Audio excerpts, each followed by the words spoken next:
அன்பு உறவுகளுக்கு வணக்கம். காணொளியை பார்த்துருப்பீங்க. தூய்மை பணியாளர்கள் ரிப்பன் மாளிகை முற்றுகையிடுறாங்க. அதாவது உள்ளே பூந்துட்டாங்க, மாளிகைக்குள்ளேயே பூந்துட்டாங்க. அவங்களோட கோரிக்கை என்ன? என் பணியை நிரந்தரம் பண்ணு. இது இன்னைக்கு முளைச்ச பிரச்சனையா? இல்லை. கடந்த காலத்தில் திமுக ஆட்சியில் இதே பிரச்சனை ஓடிச்சு. எங்களோட பணியை தனியாருக்கு தாரவத்து கொடுக்குறீங்க, இதெல்லாம் நியாயமா? நாங்கள் வேலை செய்கிறோம், இந்த வேலையை நம்பி தான் இந்த வேலையை நம்பி தான் என் பிள்ளைங்களை படிக்க வைக்கிறோம். நீங்கள் போட்ட குப்பையெல்லாம் நாங்கள் இதே கையால் தான் அள்ளணும். ஆனால் இன்னைக்கு எங்களை யாரோ மாதிரி தூக்கி வெளியில் போடுறீங்க. எவனோ ஒருத்தர் ஆந்திரக்காரனுக்கு வேலையை கொடுக்குறீங்க. தேர்தலுக்கு முன்னால் திமுக வாக்குறுதியில் உங்களோட தூய்மை பணியார் நிரந்தர பணியாக ஆக்கப்படும் அப்படின்லாம் சொன்னீங்களே. இன்னைக்கு எங்களை மனுஷனை கூட மதிக்க மாட்டேங்கிறீங்களே, எங்க குறைகளை காது கொடுத்து கேட்க மாட்டேங்கிறீங்களேன்னு சொல்லி இதே ரிப்பன் மாளிகைக்கு வெளியில இரவு பகல் பார்க்காம, மழை வெயில்னு பார்க்காம பல நாளா உக்காந்துக்கிட்டு இருந்தாங்க, போராட்டம் பண்ணிட்டு இருந்தாங்க. அதுல சில பேர்லாம் இந்த சாக்கடையை கிளீன் பண்ணுவாங்கல்ல, அப்போ இந்த கையெல்லாம் அழுகி போய், காலெல்லாம் ஒரு மாதிரி அழுகி போய், ஒருத்தர் கையே இல்லாமலாம் உக்காந்துட்டு பேட்டி கொடுத்தாரு. நாங்கள் இவ்வளோ கஷ்டப்படுறோம், எங்கள் உடம்ப அழுக்காக்கி இந்த சென்னை மாநகராட்சி தூய்மையாக வச்சுக்கிறோம், ஆனால் எங்களை கேவலமாக பார்க்குறாங்க இந்த ஆட்சி, திமுக ஆட்சி. நாங்கள் என்ன அவ்வளோ கேவலமானீங்களா? எங்களோட சத்தம் உங்க காதல கேட்காதா? இதுக்கெல்லாம் ஒரு முடிவு கட்டுவோம் அப்படின்னு சொல்லி திமுக எதிர்த்து ரிப்பன் மாளிகையில உட்காந்துக்கிட்டு இருந்தாங்க. அப்ப அண்ணன் சீமான் அவர்கள் களத்துல போய் உட்கார்ந்தாரு. ஒரு தடவைக்கு 2 தடவை போனாரு. அந்த மக்களுக்காக நாம் தமிழ் கட்சி அதே சென்னையில போராட்டம் நடத்தினது. திமுக அரசை எதிர்த்து, என் மக்களுக்கு பணியை நிரந்தரம் பண்ணு, தனியாருக்கு தாரவத்தை கொடுக்கறத கைவிடு அப்படின்னு சொல்லி போராட்டம் பண்ணாரு.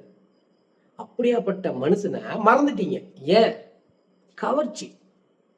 மக்கள் போராடுறான் தெருவில் இறங்கி, அந்த மக்கள் பார்க்க மாட்டார். துறை சென்னையில வெள்ளம் வந்தது, அண்ணன் சீமான் அவர்கள் போய் வீடு வீட போய் அந்த வெள்ளத்துல எல்லாத்துக்கும் சாப்பாடுலாம் கொடுத்தாரு. ஆனா பணியூருக்கு வர சொல்லி அரிசி கொடுத்து, நான் இதெல்லாம் சரி பண்ணிடுவேன் அப்படின்னு சொன்னாப்ல. அப்புறம் இதே மாதிரி தூய்மை பணியாளர்கள் போராடுறப்ப அண்ணன் உக்காந்தாரு. ஆனா துறை வானத்துல இருந்து குதிச்ச தேவை தூதர், கடவுள். அவர் மக்களை பார்க்க மாட்டார், மக்கள் தான் அவரை போய் பார்க்கும். பணியூருக்கு வர சொன்னாப்ல.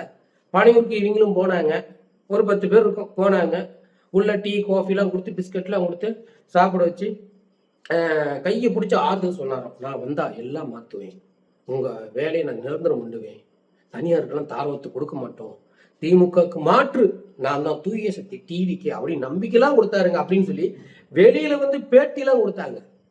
ஆனா நீங்க ஒரு விஷயம் யோசிக்கணும். அண்ணன் சீமான் அவர்கள் தொடர்ந்து 2 தடவை அந்த போராட்டத்தில் போய் கலந்துக்கிட்டாரு. ஆனா எங்க அண்ணனை யாரும் மதிக்கல. ஆனா ஒரு கவர்ச்சி நாயகன், சினிமா நடிகன் உங்களை கூப்பிட்டு டீ காஃபி கொடுத்தான்னு சொன்ன ஒரே காரணத்துக்காக அவருக்கு நீங்க பேட்டிலாம் கொடுத்தீங்க. அவர் அப்படிங்க இப்படிங்கன்னு சொல்லி இன்னைக்கு அவர் ஆட்சி தான். நீங்க நினைச்சீங்களே மாற்றம் தரும் இந்த ஆட்சி, மக்களாட்சி கொடுக்கும் இந்த விஜய் அப்படின்னு சொல்லி வாக்கு செலுத்தினீங்களே, அவரோட காவல் துறை தான் உங்களை துரத்தி போய் வெளியிழுத்து போடுறோம். வாயை திறந்தா எல்லாம் போய், நடிகனை நம்பாதீங்க நாங்க சொன்னோம். எங்க அண்ணன் சீமான் அவர்கள் சொன்னாங்க. அப்ப எல்லாம் கோவப்பட்டாங்க மக்கள், சில பேர் கோவப்பட்டாங்க. அப்புறம் இந்த கட்சிக்காரங்களாம் இருந்துக்கிட்டு அண்ணன் சீமான் தேவையில்ல அவதூறுலாம் பரப்புறாங்க அப்படின்னு கேட்டீங்கன்னா, அண்ணன் சொன்ன வார்த்தை, நடிகனுக்கும் தலைவனுக்கும் வித்தியாசம் தெரியாத தருதல கூட்டமே அப்படின்னு வார்த்தையை விட்டாது. ஏன்? ஒரு கவர்ச்சியை நம்புறீங்க, அந்த கவர்ச்சி பொய் சொல்லுது, அந்த பொய்யை அப்படி உள்வாங்குறீங்க. உங்களுக்கு பிரிச்சு பார்க்க தெரியல, மக்களோட கஷ்டத்தை அவனுக்கு பார்க்க தெரியல. மக்கள் எங்க உட்காந்து போராட்டம் பண்றாங்களோ அங்க போய் உட்காந்துதான் அவங்க கஷ்டம் தெரியும். அந்த இடத்துலதான் அவங்களோட வழியை வெளியே சொல்லுவாங்க, நாங்க எவ்வளவு கஷ்டப்படுறோன்னு. இப்ப தூய்மை பணியாளர்லாம் சொல்லுவாங்கல்ல, நான் எவ்வளவு கஷ்டப்பட்டேன் தெரியுமாங்க, இந்த வேலையை நம்பிதான் என் பிள்ளைங்க படிக்க வைக்கிறேன், எங்க கணவர் இல்லைங்க. பெரும்பாலும் அந்த கூட்டத்துல சொன்ன வார்த்தை பெண்கள், எங்க கணவர் இல்லைங்க. எப்படிமோ கணவர் செத்தாரு, குடிச்சு இறந்துட்டாரு. குடிக்க வச்சதாரு இந்த திமுக திராவிட கட்சிகள் தான். இவங்களாலதான் அவங்க விதவியானாங்க. அதனாலதான் ஆண் துணை இல்லாம தனியா நின்று இந்த தூய்மை பணியில வேலைக்கு சேர்ந்து கஷ்டப்பட்டு என் குழந்தைய படிக்க வச்சாங்க. இவங்க வேலைக்கு போனா சாப்பாடு கிடையாது. அப்போ இந்த வேலையை நம்பி எவ்வளவு தூரம் இவங்க கஷ்டப்பட்டாங்க. அப்போ இவங்க கணவனை இழந்தது இந்த குடியாளு, திராவிட கட்சியாளு. இப்போ நடிகனை நம்பி நடுத்தூர் நிற்கிறாங்க. இதனால ஒரு கோவத்துல அண்ணன் சொன்ன வார்த்தை தான். மற்றபடி மக்கள் மேல பாசம் இல்லைன்னு சொல்ல முடியாது. ஏன்னா நீங்க போராட்டம் பண்றப்போ 2 தடவை வந்திருக்கிறாரு. உங்களுக்காக திமுக அரசு எடுத்து போராட்டம் பண்ணியிருக்கிறாரு.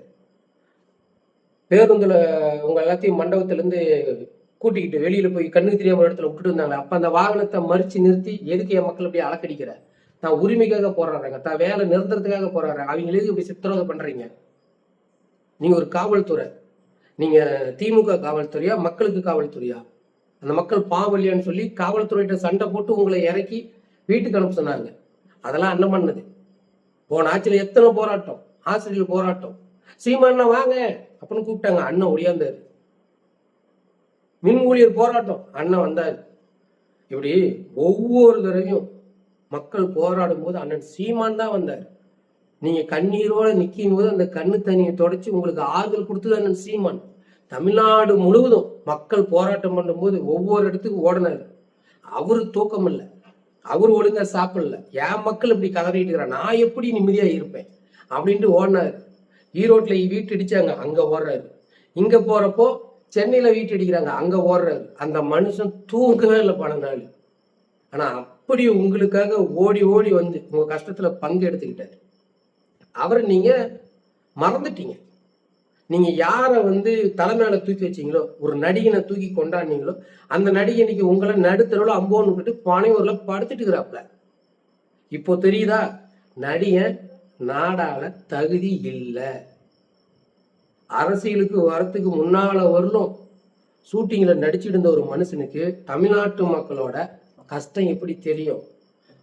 சாதாரண ஒரு மக்கள் குடும்பத்தை நடத்தணும் அப்படின்னா எவ்வளோ வருமானம் இருக்கணும், அவங்க எவ்வளோ கஷ்டப்படுறாங்க, அவங்களுக்கு எத்தனை குழந்தைங்க, படிப்பு செலவு எவ்வளோ, மருத்துவ செலவு எவ்வளோ, வீட்டு வாடகை எவ்வளோ, இதில் எவ்வளோ விஷயம் இருக்குது. இதெல்லாம் தெரியாத ஒருத்தனுக்கு போய் நீங்கள் ஓட்ட போடுறீங்க. 6 சிலிண்டருங்க நான் தரேங்கன்னாரு, இப்போ 3 சிலிண்டருன்றாரு. அதுலயும் ஒரு ஆண்டு வருமானம் 2.5 லட்சத்துக்கு கீழே இருக்கணுமா? 2.5 லட்சத்துக்கு கீழே இருக்குன்னா குறைஞ்சது ஒரு 22, 25 இருக்குமா? அதை வச்சு எப்படி சென்னை மக்கள் வாழ முடியும்? வீட்டு வாடகை குறைஞ்சது 10,000, தண்ணி பில்லு, கரண்ட் பில்லு, அப்புறம் நீங்க சாப்பிட்ற சாப்பாடு மாசம் குறைஞ்சது 10,000 வந்துடாது. வீட்டு வாடகை, சாப்பாடே 20,000 சரியா போச்சு. இதுல எப்படி நீங்க குடும்பத்தை நடத்துவீங்க? நல்லது கெட்டது பண்ண முடியும்? குழந்தை உடம்பு சரியில்லை எப்படி பார்ப்பீங்க? அப்போ ஒரு மனுஷன் இப்ப இருக்கிற காலகட்டத்துக்கு குறைஞ்சது 3-3.5 லட்சம் சம்பாதிச்சாதான் குடும்பத்தையே நடத்த முடியும். ஆனா 2.5 லட்சத்துக்கு கீழே இருக்கணும் ஆண்டு வருமானம்னா பிச்சை எடுக்கணுமா? அதுக்கு சிலிண்டர் இல்லைன்னு சொல்லிட்டு போ. கொடுக்க முடியாததுக்கோசரம் அந்த 2.5 லட்சத்தை நிர்ணயம் பண்றது, ஆண்டு வருமானம் 2.5 லட்சம் தான் இருக்கணும்னு. ஏன்னா அப்படி யாருக்கும் இருக்க முடியாது.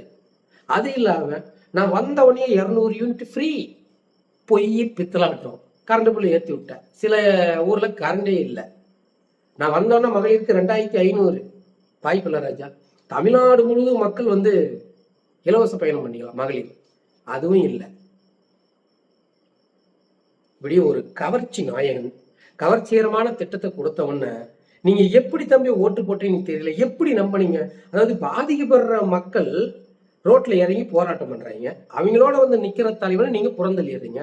உங்களை கூப்பிட்டு உட்கார வச்சு டீ காபி கொடுத்து நம்பி போய் ஓட்டு போட்டுறீங்க. இப்ப யார் வெளியே நிக்கிறது? நீங்க தான் கஷ்டப்படுறீங்க. இன்னும் எவ்வளவு பிரச்சனை வரப்போகுதுன்னு தெரியல. இன்னும் நிறைய பிரச்சனை இருக்குது. கொடுத்த வாக்குறுதியிலையும் மக்களை ஏமாத்தியாச்சு. சரி, வாக்குறுதி தான் நிறைவேற்ற முடியல, இந்த மக்கள் கஷ்டப்படாம இருக்கிற அளவுக்காவது ஒரு அரசாங்கத்தை ரன் பண்ணோம்னா அதுவும் கிடையாது. கூட இருக்கிற கூமட்டையும் சொல்றதை கேட்டுக்கிட்டு கர்நாடகக்காரன், ஆந்திராக்காரனுக்கு போஸ்டிங் போடுறது, பட தயாரிப்பாளருக்கு போஸ்டிங் போடுறது. தமிழ்நாட்டில் எந்த தலைவனும் இல்லை. அதை தான் சொல்றோம், தமிழ்நாட்டில் இருக்கிற மக்களோட கஷ்டத்தை தெரியாத ஒரு நடிகனுக்கு வாக்கு செலுத்தினா எப்படி தமிழ்நாட்டு மக்களுக்கான ஆட்சியை தர முடியும்? எப்படி மக்களாட்சியா இருக்க முடியும்? இருக்க முடியாது. கார்பரேட் என்ன சொல்லுதோ அதை தான் அவர் செய்வாரு. நீங்க கடைசி வரலும் போராட்டம் பண்ணணும், வேற ஒண்ணும் பண்ண முடியாது. இதெல்லாம் நடக்கக்கூடாது, மக்கள் எல்லாம் சந்தோஷமா இருக்கிறோம் அப்படின்னா அண்ணன் சீமான் அவர்களால் மட்டும்தான் முடியும். ஆனா இப்ப அது முடியாதுல்ல. இன்னும் 5 வருஷம் இருக்குது. 5 வருஷத்துக்கும் தமிழ்நாடு முழுவதும் எத்தனை போராட்டம் நடக்க போதோ பாவம், காத்து இருந்து பார்ப்போம்.